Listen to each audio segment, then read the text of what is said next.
টাইগারদের সামনে সিরিজ জয়ের মিশন। কাল ভোরে সেন্ট ভিনসেন্টের দ্বিতীয় টি-20তে মুখোমুখি হবে বাংলাদেশ ওয়েস্ট ইন্ডিজ।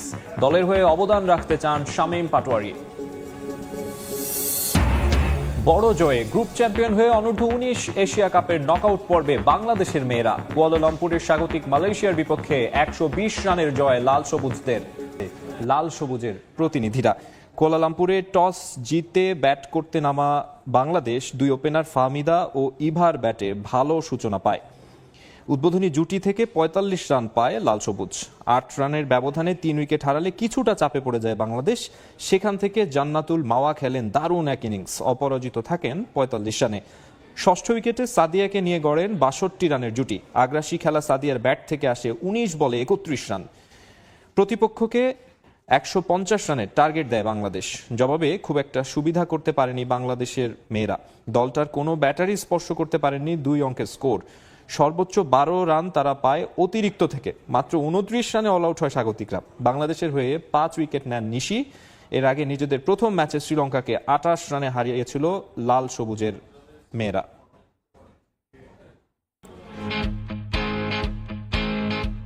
এক চ্যাম্পিয়ন্স ট্রফি নিয়ে কত শত নাটক, নানা ধরনের শঙ্কা, অনিশ্চয়তা সঙ্গী করে অবশেষে হাইব্রিড মডেলে অনুষ্ঠিত হতে যাচ্ছে এই টুর্নামেন্ট।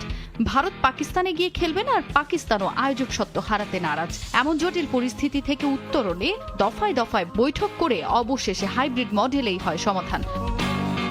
পাকিস্তানে ভারতের খেলতে না যাওয়ার সিদ্ধান্ত মূলত রাজনৈতিক দ্বন্দ্বের জেরে। দুদেশের রাজনৈতিক বৈরিতার কারণেই এমন জটিলতা তৈরি হয়। সে সমস্যার সমাধান খুঁজতে গিয়ে বেশ বেগ পোহাতে হয়েছে আইসিসিকেও। হাইব্রিড মডেলে টুর্নামেন্ট আয়োজনের সিদ্ধান্তের পর হঠাৎই সরব অবস্থানে বিসিসিআই এর সহ সভাপতি রাজীব শুক্লা। পাকিস্তানে গিয়ে না খেলার সিদ্ধান্ত ভারত সরকারের। শুধু তাই নয়, পাকিস্তান ভারতের ক্রিকেটারদের জন্য নিরাপদ নয় বলে মন্তব্য করেছেন তিনি।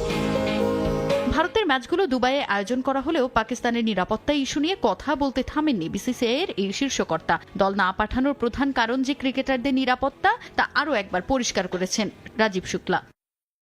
আমাদের কাছে সবচেয়ে গুরুত্বপূর্ণ বিষয় হলো ক্রিকেটারদের নিরাপত্তা। খেলোয়াড়দের পাকিস্তানে পাঠিয়ে আমরা কোনো প্রকার ঝুঁকি নিতে পারি না। আমরা সমস্যার সমাধানের ব্যাপারে আশাবাদী।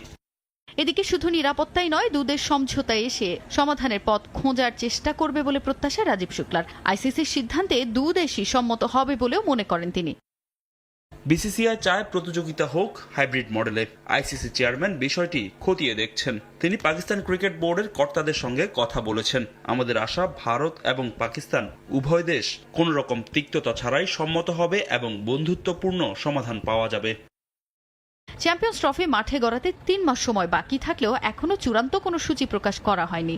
ধারণা করা হচ্ছে আগামী সপ্তাহের মধ্যেই টুর্নামেন্টের শিডিউল প্রকাশ করবে পিসিবি। ফুটবলে কারা সেরা, ইউরোপ না আমেরিকা? কিলিয়ান এমবাপ্পের এক মন্তব্য ধরে এই বিতর্ক চলেছে মেলা দিন। জাতীয় দল ছাপিয়ে সেই বিতর্ক উকিয়ে দেওয়ার চেষ্টা করেছে ক্লাব ফুটবলেও। তবে এটা অস্বীকার করার উপায় নেই, অন্য সব কনফেডারেশনের চেয়ে উয়েফার অবস্থান বহু উপরে।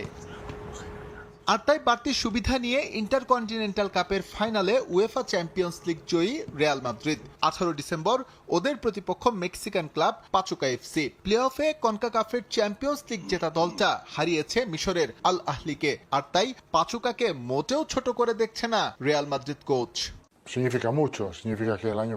এটার মানে অনেক কিছু। আমার কাছে এটা আরও একটা চ্যাম্পিয়ন্স লিগ জয়ের মতোই। গেল মৌসুম আমাদের জন্য দারুণ ছিল, তার ধারাবাহিকতা রাখা জরুরি। এই জন্য আমাদের এই ইন্টারকন্টিনেন্টাল কাপ জেতা খুব জরুরি। তাছাড়া বিশ্বজুড়ে রিয়াল মাদ্রিদের ভক্ত রয়েছে, তাদের জন্য আমরা কিছু করতে চাই।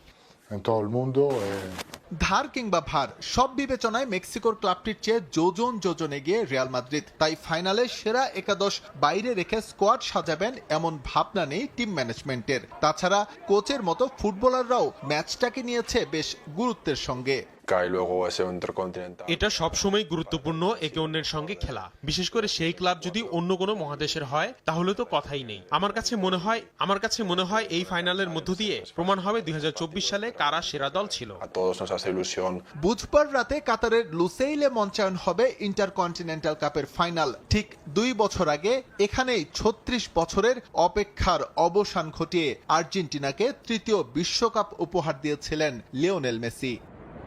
দিয়েই শেষ হয় এবারের BIAM city university futsal tournament. এই টুর্নামেন্টে অংশ নেয় মালয়েশিয়ার 4টি বিশ্ববিদ্যালয়ের মোট 6টি দল। স্বাগতিক সিটি ইউনিভার্সিটি সহ আরও ছিল মাসা ইউনিভার্সিটি, লিঙ্কন ইউনিভার্সিটি এবং IIUM ইউনিভার্সিটি। প্রবাসী শিক্ষার্থীদের মধ্যে সেতু বন্ধন আরও দৃঢ় করতেই এই টুর্নামেন্ট বলে জানিয়েছেন আয়োজকরা। ফাইনাল শেষে চ্যাম্পিয়ন ইসলামিক ইউনিভার্সিটিকে শিরোপা তুলে দেন অতিথিরা। খেলার সময় শীর্ষ সংবাদগুলো জানিয়ে দিচ্ছে আরেকবার। টাইগারদের সামনে সিরিজ জয়ের মিশন। কাল ভোরে সেন্ট ভিনসেন্টে দ্বিতীয় টি-20তে মুখোমুখি হবে বাংলাদেশ ওয়েস্ট ইন্ডিজ। দলের হয়ে অবদান রাখতে চান শামীম পাটোয়ারি। এই ছিল খেলার সময়ের এখনকার আয়োজনের সঙ্গেই থাকুন সময়ের।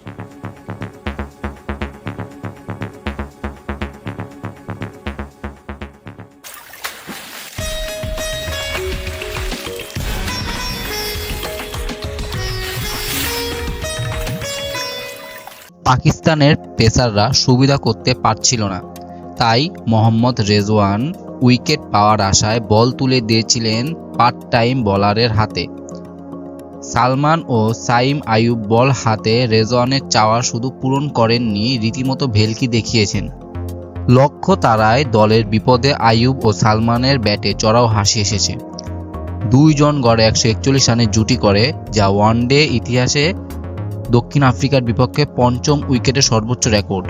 ক্যারিয়ারের দ্বিতীয় সেঞ্চুরি পূরণ করে 109 রানে আইয়ুব উইকেট হলেও ক্যারিবিয়ান ইনিংসে 82 রান উপহার দেন ইনিংসটা। দুইজনের অলরাউন্ডিং নৈপুণ্যে দক্ষিণ আফ্রিকা 3 উইকেটকে হারিয়ে 3 ম্যাচের সিরিজ ব্যবধানে 1-0 এগিয়ে আছে পাকিস্তান। কিন্তু নাসিম শাহকে নিয়ে 9 বাকিটা অনায়াসেই পার করে দেন সালমান। পাকিস্তানের লক্ষ্যে পৌঁছে যায় 3 বল বাকি রেখেই। আর বোলিং ভেলকির পর আইয়ুব ও সালমান জুটির রেকর্ড জিতল পাকিস্তান।